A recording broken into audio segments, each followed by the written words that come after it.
ત્યાં તો વિકરાળ રૂપ લઈ ખાડ ખાડ ખાડ ખાડ દાંત કાઢી અને ભૂત સામે આવીને ઉભો રહ્યો. એટલે દેવા દાદાએ કીધું ભાઈ તું તારા માર્ગે વહી જા, મને મારા માર્ગે જવા દે. ત્યારે ભૂત બોલ્યું એમ જવા નહીં દઉં તો મારી યારે તમારે બાજવું પડે, યુદ્ધ કરવું પડે. દેવા દાદા ભાસ કરાય એ કીધું ભાઈ રવા દે, તું તારા માર્ગે વહી જા કે નહીં. અન સાહેબ રાતના 12 વાગે ગારિયા ધારના સીમાડાની માથે વેરણ વગડાની માલિબા દાદા દેવાએ અને ઓલા ભૂતને બે યુદ્ધ માંડ્યું.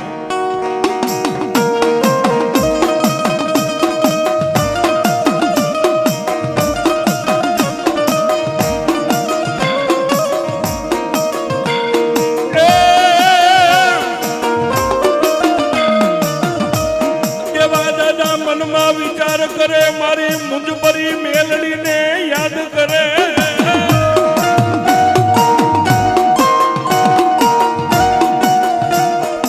આવા સમયે રાતના 1, 1:30, 2 થોડીક વાર દાદાને પાડી દે, થોડીક વાર દાદા ઉભા થઈને પાછા ઓલા ભૂતને પાડી દે.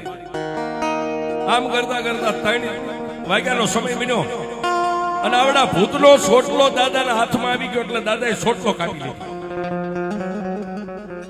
ભૂત 2 હાથ જોડી ઢીસણ વાળી અને દેવા દાદાને વશ થઈ ગયો. દાદા મને મારો ચોટલો આપી દો. કે એમ તને ચોટલો ન મળે તો તેથી દેવા દાદાએ કીધું મારે દીકરો નથી, તું મારો દીકરો બની અને હું સીધું ઈ કામ કર, હાલ મારી હારે.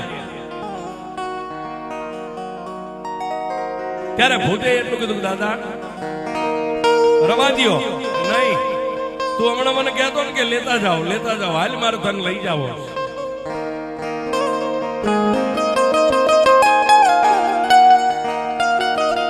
ત્યારે આવડા ભૂતે કીધું તમારી યારે આવવું પડે. 12 મહિનાની શરત, 12 મહિના સુધી હું તમારા ઘરે રહીશ, તમે કયો એ કામ કરીશ, તમારા દીકરા તરીકે રહીશ. પણ 12 મહિના પછી જો મને સારું લાગશે તો રહીશ, નહીં 12 મહિને તમારે મને ચોટલો આપી દેવાનો.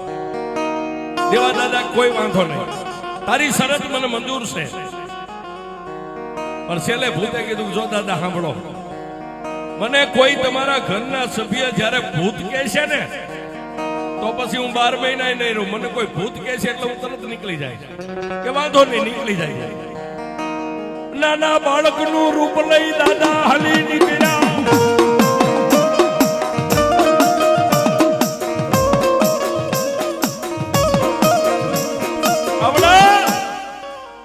નાના બાળકનું લઈ રૂપ લઈ અને મોર દાદાને વાહ્યા ભૂતડો ક્યાંય રૂપાવટીની માલિપા દી ઉગ્યો ત્યાં પોગી ગયા.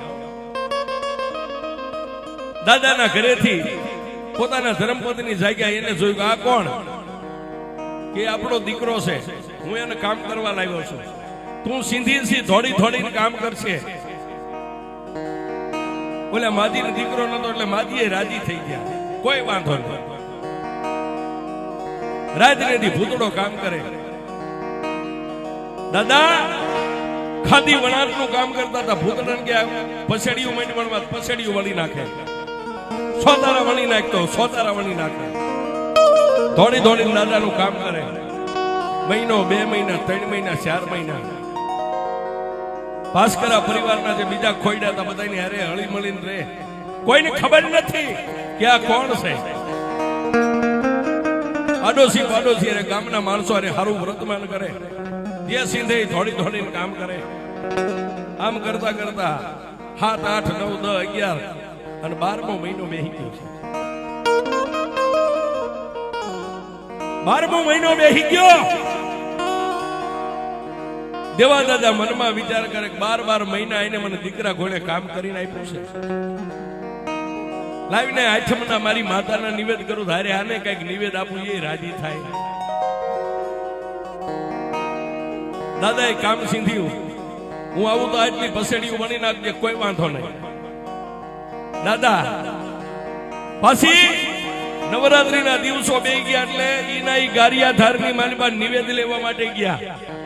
અને આ બાજુ ભૂતડાને એમ થઈ ગયું કે મને કોઈ ભૂત કહેતો નથી, મને દીકરા તરીકે માને છે, પણ મારે અહીંથી નીકળવું કેમ? એટલે પસેડી વણતો જે દોરાના ત્રાગડા લાંબા કરેલા હોય ને એમાંથી એક દોરાનો ત્રાગડો એને તોડી નાખ્યો. વણતા વણતા દેવાદાદાના ઘરેથી જે ડોસી માતા રોટલા ઘડતા હતા એને ભૂતને કીધું, માં તાર તૂટી ગયો, લાવો ને તાર હાંધી લઉં. હાથમાં રોટલો એટલે માજી ઉભા નો થયા. પછી આને બેઠા બેઠા હાથને લાંબા કર્યા, આઠક ફૂટ. અને ડોસીમાં રોટલો ઘડતા ઘડતા તાવડીમાં રોટલો નાખીને આવીને આમ જોયું, 8 ફૂટ જેના હાથ લાંબા. અને ડોસીમાંથી એટલું બોલાઈ ગયું, અરે મારા બાપ, આ તો કોઈ ભૂતડો છે.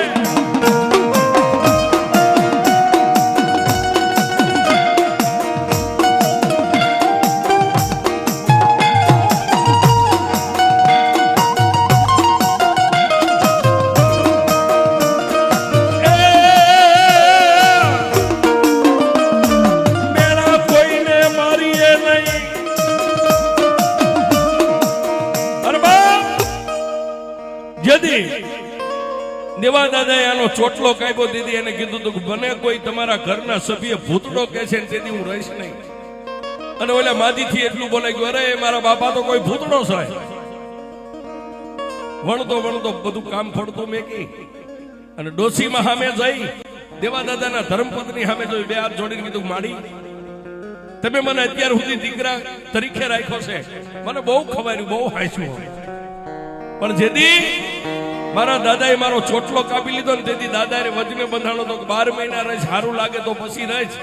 પણ જો કોઈ મને તમારા સભ્ય મને ભૂતડો કહેશે તો હું રહીશ નહીં. મારી આજ તમે મને ભૂતડો કીધો ને, મારા દાદા ગયા છે ગારિયાધાર, આવે તેને કહેજો કે ગયો. બે માં દીકરો આટલી વાત કરે ત્યાં દેવાદાદા આવી ગયા. દેવાદાદા કાનો કાની વાત સાંભળી ગયા. બસ વાત તારે જાવું છે? આ દાદા મારો સમય પૂરો થઈ ગયો, મારે જાવું છે. દેવાદાદાએ ભૂતડાના ખંભે હાથ મેકીને કીધું, તને મેં દીકરા તરીકે રાખ્યો, તે મને અમને બેયને માવતર તરીકે હાથવીને ખૂબ મારું કામ કર્યું. પણ મારા મનમાં એક ઓરતો હતો કે આઠમના દિવસે મારી મુંજપરી મેલડીના નિવેદ કરું ને, અરે તને જમાડીને રાજી કરું, તું આજ વહી જા. પણ દીદી ભૂતડાએ એટલું કીધું, દાદા આપણા બેયની આગળ કળિયુગ આવે, કળિયુગમાં અમારી ઇતિહાસના ચોપડે આપણા બેયની યાદી રહે એવું કઈક કરીએ. તેથી દેવાદાદાએ કીધું કે એ બાપ ભૂતડા શું કરશું? દાદા સાંભળો, આજથી તમારા અને તમારા ભાસ્કરા પરિવારને હું વચને બતાવું છું. ભાસ્કરા પરિવારની માલિકા કોઈ દી ભૂતનો વળગાડ નહીં થાય. ગમે એવું ભૂતડું હોય છે તમારી વસ્તીમાં આવવા નહીં દઉં. અને જ્યાં જ્યાં તમારી ભાસ્કરાની વસ્તી કોઈની યારે બાધણ થાય છે, મને ભૂતડાની યાદ કરશે ને એટલે તમારી વસ્તી હાટે આવીને હું બાજીને ગયો જાય. જાઓ, હું તમને વચન આપું છું. અને દાદા જયારે સંકટની વેળા આવે ને ત્યારે મને ભૂતડાની યાદ કરજો, હું આવીને ઉભો રહીશ.